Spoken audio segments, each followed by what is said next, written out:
तो चमचमाते हुए शहद को चाट रहा है, उसको किसने सिखाया? इसी का ही नाम गॉड गिफ्ट है। अग्नि वायु आदित्य और अंगिरा को भी सिखाना नहीं पड़ा, परमात्मा के प्रेरणा से। वो प्रेरणा कैसे देखेगा? मैं मंत्री जी के साथ, हमारी दोस्ती बहुत पुरानी है, जब मैं गुरुकुल इंद्रप्रस्थ होता था स्वामी शक्तिवेल जी के पास, उन दिनों से है। तो हमारी दोस्ती ऐसी है, कई बार मंत्री जी कुछ बोलना चाहते हैं मुझसे, लेकिन मंत्री जी के बोलने से पहले मैं ही बोल देता, मंत्री जी चले चलिए, मैं भी तैयार हो गया। तो ऐसा ही परमपिता परमात्मा के साथ वो आप लोग होते हैं, ऋषि उनको ही कहा जाता है, ऋषि वही मंत्र दृष्टा, जो मंत्रों के साक्षात्कार करते हैं उनका नाम ऋषि होता है। तो ऋषियों ने उन मंत्रों का साक्षात्कार किया और साक्षात्कार करने के बाद ही उनका नाम ऋषि पड़ा। जब वो ऋषि बने तो परमपिता परमात्मा के प्रेरणा से ही वो बोलते गए। जैसा कैसे प्रेरणा देखिएगा कि हम और आप जब कोई गलत काम करते हैं तो हमारे मुनि जी इशारा कर रहे हैं, तो हृदय में भय लज्जा और शंका उत्पन्न होती है, नहीं बंद हो, जल्दी बोलना होती है। तो भय लज्जा शंका उत्पन्न कराने वाला कौन है? परमात्मा। बस उसी का इनाम परमात्मा में पकड़ा देता। लोग कहते हैं हमें दिखाई नहीं पड़ते, अरे दिखाई दे रहा, वहां का विषय नहीं है, दिखाई क्यों दे? मैं पकड़ा देता हूँ हाथ में। भय लज्जा और शंका उत्पन्न कराने वाले का नाम ही परमात्मा है। क्या भय लज्जा शंका उत्पन्न केवल आर्य समाजियों के दिल में परमात्मा उत्पन्न कराते हैं? बस जल्दी बोलना, सबके। अर्थात पता ये लगा, परमात्मा के पास हिंदू मुस्लिम सिख ईसाई जैनी बौद्धि में कोई भेद नहीं है। यही कारण बना ऋषि कह रहे हैं कि वेद सब सत्पिताओं की पुस्तक है। वेद का पढ़ना पढ़ाना सुनना सुनाना सब आर्यों का परम धर्म है। अब रामायण सत्पिता की पुस्तक है या नहीं, देखिएगा रामायण में बहुत सी झूठी बातों की गुंजाइश है। मर्यादा पुरुषोत्तम राम को बाबा तुलसी ने अंतर्यामी लिखा है, लेकिन रामायण रामचरितमानस को आप आधो पान पढ़ जाएंगे तो उसमें राम अंतर्यामी नहीं बल्कि और पात्र हैं जो अंतर्यामी है। जैसे शबरी झाड़ू लगा रही है, शबरी से पूछा जा रहा है क्या बात है, सवाई अभियान क्यों है? कि राम का आगमन होने वाला है। अब शबरी ने राम को देखी नहीं, राम का आगमन होने वाला है, शबरी को कैसे पता लगा? तो राम अंतर्यामी ठहरे या शबरी? रामचरितमानस के आरण्यकांड को खोलिए। शूर्पणखा गई राम के पास, अपने को ऑफर करते हुए कहने मुझे जैसा कोई नारी नहीं है, तुम्हारा जैसा कोई पुरुष नहीं है, मुझसे विवाह करो। राम ने लक्ष्मण को दिखाकर कहा कि दूर में जो बैठा है मेरा भाई, मैं तो शादीशुदा हूं, ये मेरी पत्नी है, दूर में जो बैठा है मेरा भाई वो कुंवारा है। वहां पर शब्द कुंवारा मूल लघु बुलाता है। अब कुंवारा का क्या अर्थ होता है? शादी नहीं हुई, जिनकी शादी न हुई हो। अब चारों भाइयों की शादी जब एक साथ हो चुकी थी तो अब वहां लक्ष्मण जी कुंवारा कहां से हो जाएंगे? देखने वाला झूठ लिख रहा है, कहने वाला झूठ कह रहा है। अब देखिए वहां तमाशा क्या हुआ कि शूर्पणखा गई लक्ष्मण के पास, अपने को ऑफर करने से पहले लक्ष्मण ने मां कह के संबोधित किया। अब शूर्पणखा पूछ रहे मैं मां कैसी लगी? मैं देश की रहने वाली नारी, तू जंगल में रहने वाला पुरुष, मैं मां कैसी लगी? तो लक्ष्मण जी कह रहे जब विवाह के उद्देश्य से तू बड़े भाई के पास गई थी, बड़े भाई की पत्नी मां के बराबर।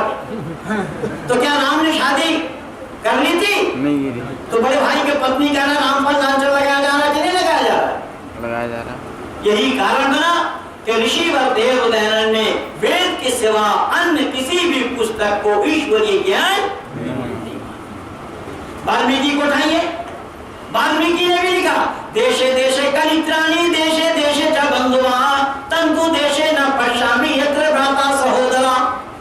भाई भाई देखने को मिला है, आपस में मिल करके रहते हैं, आपस में झगड़ भी लेते हैं, लेकिन ऐसा सहोदर भाई कहीं भी देखने को नहीं मिला जैसा राम और लक्ष्मण है। और सहोदर का क्या अर्थ लेते हैं आप सभी लोग? एक उदर से उत्पन्न होने वाले। जब दोनों की मां अलग थी तो सहोदर कैसे होंगे? इसको जानने के लिए वेद के पास आना पड़ेगा। वेद के पास आए बिना इस सच्चाई को दुनिया वालों का जानना संभव नहीं होगा।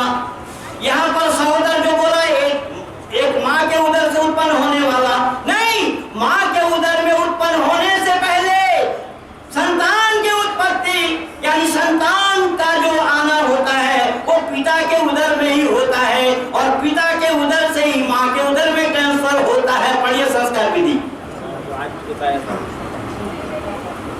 ये मान्यता है वैदिक, ये मान्यता है वेद का, ये सिद्धांत है ऋषि धैर्य का। इसीलिए दुनिया ने इन चीजों को जानने का प्रयास नहीं किया।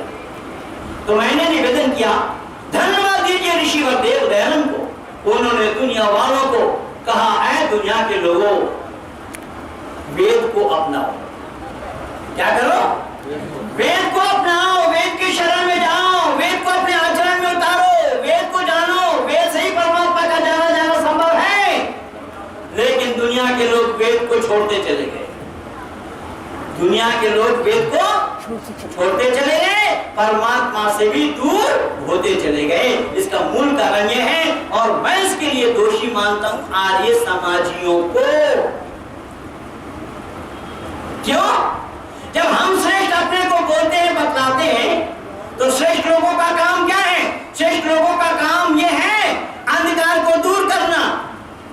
तो श्रेष्ठ लोग अगर जिम्मेदारी के साथ इस अज्ञान और अंधकार को मिटाने का प्रयास करते, तो आज इस्लाम और ईसाईयत हावी होते। आपको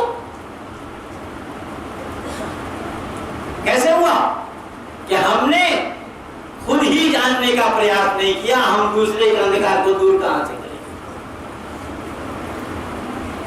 हमने सच्चाई को जानने का प्रयास नहीं किया, ऋषि दयानंद को पढ़ने का, जानने का, समझने का प्रयास नहीं किया। इसीलिए मैं अधिक आगे न बढ़ता हुआ, समय जो था वो बिल्कुल पूरा हो रहा है। एक माताजी ने 50 रुपया दे गई है मुझे पारितोषिक के रूप में। माताजी का मैं धन्यवादी हूँ। मैं आप लोगों से निवेदन करूंगा कि जब आप लोग केवल अपना जीवन को सफल से सफलतम की ओर ले जाने के लिए घर बार छोड़कर, बेटा बहू छोड़कर, बहू के हाथ का भोजन को भी नकारते हुए अपने आप इस वृद्धावस्था में बना रहे, खा रहे, मैं देख करके हैरान हो रहा हूं कि आप लोगों ने केवल अपने आध्यात्मिक चिंतन में लगने के लिए, आध्यात्मिक प्रकाश को बनाने के लिए, अर्थात केवल परमात्मा से लौ लगाने के लिए जब यहाँ समय लगा रहे हैं, तो आप लोगों का समय व्यर्थ जाने न पाए। उस राजनीति के दलदल से बाहर निकलिए, उससे कुछ भला होने वाला नहीं। अगर यही करना था तो घर में रहने से कौन मना किया था आपको? आश्रम में किस लिए आए? राजनीति करने के लिए। अगर राजनीति करना हो तो बाहर जा करके करो, दयानंद को बदनाम न करो, ऋषि दयानंद पर इल्जाम न लगाओ, वैदिक मान्यता, वैदिक सिद्धांत को बदनाम न करो। आप लोगों को देख करके ही लोग हमारे पास आना नहीं चाहते। अपने आप में वो चीज खूबी पैदा करो, वो अखलाक तैयार करो। डंडा से मारना कोई मार नहीं, अगर मारना हो तो अखलाक से मारो, चरित्र से मारो। आपको देख करके लोग अपने आप प्रभावित हो। सच्चाई को जानने के लिए मैं अब तक यही काम अपने नेट के माध्यम से, देखिए शास्त्री जी भी अपने को रोक नहीं पाए और 100 रुपया मुझे दे रहे हैं। मैं कह रहा हूं, निवेदन कर रहा हूं कि ये ऋषि का मिशन है, और ऋषि मिशन में हमारे बाबूजी भी एक लिफाफा पकड़ा रहे हैं। मैं सबका शुक्रगुजार हूं। मैं थोड़ा बढ़ रहा हूं आगे, इसलिए मैं नहीं चाहता कि मैं माननीय मंत्री जी को तकलीफ दूं और माननीय मंत्री जी ये सोचने लगे कि इसके दिमाग में तो भूत सवार हो गया। नहीं, ये उचित नहीं होगा। नहीं, अगर साधक चाहे तो भाई पढ़ाने चाहे, सुनना चाहे तो मुझे कोई एतराज नहीं। पॉइंट पे आप बोल रहे थे, बोलते नहीं। क्या क्या रह गया? आजा तो कहाँ सुनी आप? ये गीत जो है, ये कविता जो है किसी और का है, लेकिन हमारे बिहार प्रांत में एक अच्छे कवि हुए हैं जिनका नाम कवि इंद्रदेव था। 103 साल के वे होकर के बने, छपरा जिला के सारण के रहने वाले थे। उन्होंने अपना एक पंक्ति जोड़ा है इसमें। पहले ये बहन जी ने एक सवाल किया था, मैं इनका समाधान दे दूं। ये बहन ने पूछी थी मेरे कान में अभी कि काफिर का परिभाषा क्या है। काफिर का परिभाषा है, काफिर कहते हैं नाशुक्रा को, जो अल्लाह का शुक्रिया अदा नहीं करते उसका नाम काफिर होता है। और कुरान अगर आपके पास है, अनुवाद अगर नहीं है तो मेरे साथ चलिएगा, यही हमारे एक मित्र के पास है, मेरे पास तो पूरा खजाना है मेरे लैपटॉप में। मैं दिखा सकता हूँ, और ऐसे ही हमारे भाई के पास कुरान है, मैं दिखा सकता हूँ। सूरह बकरा आयत नंबर 98 को खोल करके देखिए। कुरान में अल्लाह ने जिक्र फरमाया, मन काना अदुव्वन लिल्लाहि व मलाइकतिही व रुसुलिही व जिब्रील व मीकाल फइन्नल्लाह अदुव्वुन लिल काफिरीन। जो अल्लाह को नहीं मानता, जिब्राइल और मिकाईल नामी फरिश्ता को नहीं मानता, जो रसूल को नहीं मानता, वो सब के सब काफिर। यानी इस्लाम के दृष्टि में जो इस्लाम के मानने वाला नहीं है, वो सब के सब काफिर, वो सब के सब काफिर है। सूरह बकरा आयत नंबर 98 नोट कर लेना, और आप अनुवाद को खोल करके देख लेना। काफिर का परिभाषा यही है जो कुरान में ही अल्लाह ने जिक्र फरमाया। माता जी की फरमाइश है कि लगा जब आम डाली पर फटी छाती अनारों की, लगे बेचारे पछताने कि हमको कौन पूछेगा। चढ़ा आकाश को नारियल, जटा धारण किए सर पर, पेट में पड़ा है पानी कि हमको कौन पूछेगा। लगा एक डाल पर केला, सुनी जब आम की बढ़ती, किया बस बदनिज बढ़ना कि हमको कौन पूछेगा। केला के पेड़ से भले ही पुरुष वर्ग का परिचय ना हो, लेकिन माताओं का परिचय बड़ा अच्छा है। सास के पानी मांगने पर, वैसे आप लोगों के लिए ठीक है, सास के पानी मांगने पर ये बहने पानी सास को, हेलो जी, अभी मेरे प्रवचन चला, अभी आधा घंटा में मैं बात करता। तो सास को पानी देना उचित नहीं समझती, लेकिन केला के पेड़ में जरूर पानी डालती। वो केला बताता है कि वो एक ही डाली पर लगता है, निकलते निकलते उसका केला का निकलना बंद हो जाता है, केवल फूल ही फूल बचा रहता है, उसमें केला होता ही नहीं। केला निकलना बंद क्यों किया? आम का नाम सुनकर। लगा एक डाल पर केला, सुनी जब आम की बढ़ती, किया बस पद नहीं बढ़ना कि हमको कौन पूछेगा।